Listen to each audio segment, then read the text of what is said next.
G'day guys. Okay, so if you are new to my channel, I don't edit out the process. I leave the process in there, but I speed it up so that the video is not 6 hours long. Okay, so what am I doing today? And before I keep going, I've forgotten to do this a couple of times, so I'm getting it out of the way to start with. If you're new to my channel, I would love you to subscribe. It super duper helps me out with getting my channel seen by other people, and it helps out with the algorithm and all that sort of stuff. I'm still learning about that. If you hit the like, if you enjoy the video, and leave me a comment, I love reading your comments and I love getting back to you with it. So what are we doing today? I'm doing something super simple because I wanted to show. I had a few people ask me about ink blending and all that sort of bizzo and what I use and all that sort of thing. So I wanted to show you. I started off with my distress inks. Now this was very important because my distress inks is what I started off with. It was the first real major purchase that I made in the ink department, and I went with the inks before I went with the oxides. Now what I'm doing here is I'm just trying to get an even-ish sort of, I'm going for a bubble look, but I'm doing it in pinks because my daughter in the photo has a pink gingham on, and she's got there's red cherries on the front of it. I don't know why they put red cherries on pink gingham. Anyway, but I digress. Right. So that's where the color scheme came from. Now, I was in the mood Friday afternoon to cut out some circles, use my die cutting machine and all that sort of thing. Now, I cut these out and I thought, you know what, I felt like doing some ink blending, and I'd had the questions about which ones are easier to blend, what tools are easier to use. Now, I am currently using, right now I'm using the blending brush, right? I think the blending brush helps immensely. I think it gives you a much smoother look. I started off with the finger daubers so you can see how you've got that that difference between, it's not really smoothly blended. Now watch what happens. I've bought in the Distress Oxides. Now, something that's very important, especially if you're new to inks, when it comes to Distress Oxides, oxides are a combination of pigment and dye ink. Distress inks are just a dye ink. Okay, so if you use your tools, if you try and use your tool and go over the top of distress oxide, it's highly likely you're going to contaminate your distress ink pad and it will wreck it. So you can do oxides on top of inks, but you can't go the other way. It's also very important. You can see here I've got different tools. So my oxides have an O on the back of them. So I never use those brushes on my ink pads. Now you can see off to my left there, I've got heaps of different finger daubers. The ones that are in the case are for the oxides. I only ever use them on oxides. I never use those ones on my inks. So that was something that I had been asked a few times. I think that the oxides give you a smoother blend, mainly because of the pigment ink in them. They stay wetter longer, so it gives you more time to spread them out. And the other thing is, distress oxides build up on each other, so you can actually overlap them and build them up. So it makes the blending process easier. I was happy with how these turned out, but the reason I did it the way I did was to show you the really obvious line. Now what I'm using here is my glitter Posca pen, and it is called Glitter.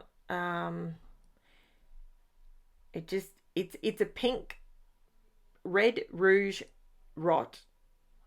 It's a pink glitter pen. I got it from Officeworks, if you're wondering. It's really cool. The glitter is in the pen and I don't even know how the glitter comes out with it, but it works. It's really nice. So I thought I'd do some bubbles on here. I was just having fun doing this. This was not difficult for me. This was just another super simple page. I was watching some stuff. I was just chilling. And so this is not a page that's all about technique. It was more about showing you about the ink blending. And then what I ended up doing was cutting the title out on my CRICUT. And on my CRICUT, I used a 0.83 offset. And I used the font called Flash. That is a CRICUT member's title, but I'm sure, you know what? Title. It's not a title. It's a font. Jeez, can you tell the day's getting on or what? So I'm sure you can find one. Just whatever font you like. It's literally open to your own interpretation. So this is a new CRICUT mat. I left this bit on there just for anyone that loves new supplies. How good is it when you look at a nice, fresh, clean cutting mat? Oh, it's so good. It's like opening... Does anyone else do this? You open your pens for the first time and they're all brand new. Or you open your ink pad and it's a brand new ink pad. Now, I only very quickly showed you this. I have bought myself, I splurged. It was an entire $10.80. And I bought myself a continuous water spray bottle. Wow. For those of us with arthritis, this thing is awesome. It is the finest mist. I will link it in the description below. It is not an affiliate link. I did get it from Amazon Australia, so Amazon AU, and it is so good.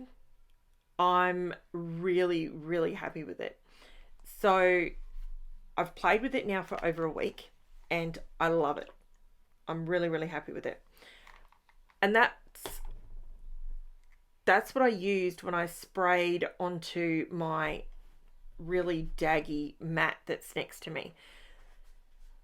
This white one, I won't ever put white underneath me again. Look at it. It's sad. Oh, it's a sad mat. So what am I up to this weekend? Doing anything exciting? I've had such a flat stack busy week. I have been pulled from pillar to post. I've had birthday. I've had, what else? I've had gymnastics. This is all coming off the back of the household having COVID. So, you know, by the time everyone got back to school, everyone got back to work, everything was all starting to run smoothly again. And got a very dear friend of mine, and she needs to sort of get out of the house a little bit more. So we went shopping. Taylor and I took her out to Woodford to this beautiful place. It's called Grays and something. Grays, and I don't even have my phone here. Gee whiz, what's it called? Grays. I can't remember it off the top of my head. It's the scrummiest place. They've also got for the weekends, they've got a restaurant out there. I think I talked about this on another video actually. And it's called Sticks and Stones. That's the restaurant. And during the week, they've got like this little pop-up in a shipping container. Oh, they make the best food. Had an acai bowl this week. Oh, so good. Totally worth the drive. Totally worth every cent. It was amazing. So, as you can see, the bubbles are starting to appear. Now, the bubbles in the background, all I did was use my spun sugar and then I used a tiny bit. So I did spun sugar, which was the oxide, put that on, and then because I wanted it just slightly darker, I completely cleaned my mat off. Then I put down my distress ink and I used the picked raspberry. And that on top of the oxide, it's mixed together while they were wet, and it's just given me that slightly, ever so slightly darker hue on in the background, which is really, really good. I'm loving it. So now I'm just going around, and I'm not really adding these highlights where you would typically see them. What I really wanted to do was just add a bit of glitter to the page. And why not? I mean, to be honest, I bought these pens eons ago and I hardly ever use them. I've got a silver one, I've got a gold one, yellow slash gold, and I've got a pink one, and I never use them. Don't know why. And then I used a little bit of my Uniquely Creative Glimmer Sparkle Brush in the clear. I used that on the words. Now what I actually do is I zoom in and you can see it real quick with it all just being matte. And it looks okay, but then I thought, you know what, this could do with a bit more glitter. So that's what I did. And I'm just doing a border because we know Karen can't live without a border. And I'm really glad I did because it finished off the page. Super, super simple. Remember, guys, it doesn't matter. Not every page has to be over the top with embellishments and all the rest of it. This was simply 2 pieces of white cardstock, and this is what was created. So here's the close-up. If you haven't subscribed, I'd love to have you as a subscriber. I post videos almost every day, pretty much every day, at least 6 times a week. And yeah, so leave me a comment. Let me know if there's anything you would like me to try. If there's a product that you want to try but you're not sure about it, drop me a comment and I'll buy it and I'll try it. I have no problem with that. Catch you soon, guys. Bye.